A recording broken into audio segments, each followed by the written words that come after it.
In these two check for your understanding problems, we're going to determine whether u and v are perpendicular or not. So that's going to be the first thing we'll do. And if not, we'll find the angle between them.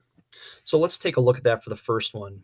If we want to figure out if two vectors are perpendicular, we're going to use the dot product between those two vectors. That's going to tell us if those vectors are perpendicular. That's going to be 3 times -1. Multiply your x's together and then add the y's multiplied together.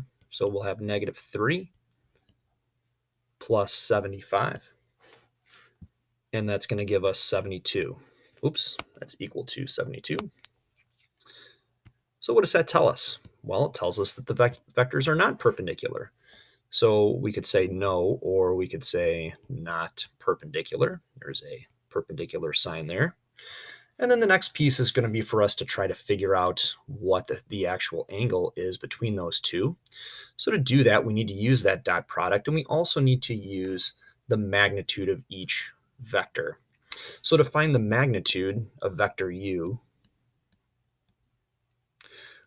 we'll take the square root of 3 squared plus 15 squared, which is the square root of 9, plus 225, which is the square root of 234. Then we'll try to find the magnitude of vector v, which will be the square root of -1 squared. Make sure to include parentheses if you have a negative value, plus 5 squared. So that's the square root of 1 plus 25, which is the square root of 26. Let's put those together with the dot product, and we'll figure out what the value of theta is. So theta will be the inverse cosine of the dot product between u and v. We found that to be 72. And then in the denominator here, we've got the square root of 234 times the square root of 26. So when you type this in your calculator, you'll have the inverse cosine, then you'll have 72, a division sign, and you need to put an extra set of parentheses here. So it'll be 234, and you can put a multiplication sign if you really want, or not, either way. And then you'll close that off to close in the entire denominator. You have to have parentheses when you type this in your calculator like that. If you do type that in, then you're going to get about 22.6 degrees. So definitely not perpendicular, and the approximate angle measure between the two is 22.6. Let's work with the problem on the right-hand side, and we're going to do something very, very similar to that. So let's figure out what the dot product is between u and v. So that'll be, let's see, -12 times a half is -6. And then 30 times -5/4 is, oh geez, that's going to be, let's see, 150 divided by 4. 37 and a half, I think. -37.5. After all, positive times a negative is a negative. And if we add these two negative values together, we get -43.5. What does that mean about the vectors being perpendicular? Well, the dot product is not 0, so the vectors are not perpendicular.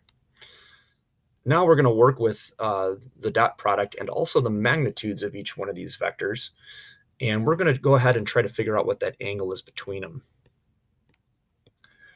For this one, we've got vector u being the square root of -12 squared plus 30 squared. And if we type that into the calculator, or if you're good enough to do it in your head, that's fine too. We've got 1044. 30 squared is 900, and 12 squared is 144. When you add those together, you get 1044. For the next one, I'm just going to go ahead and type these values into the calculator. So it'll be 1/2 squared.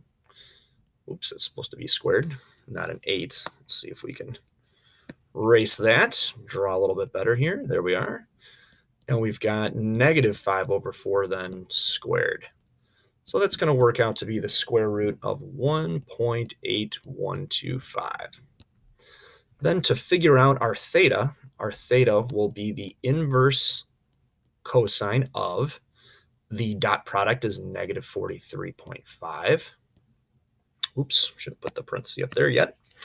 And then in the bottom, we're going to have the square root of 1,044 times the square root of 1.8125.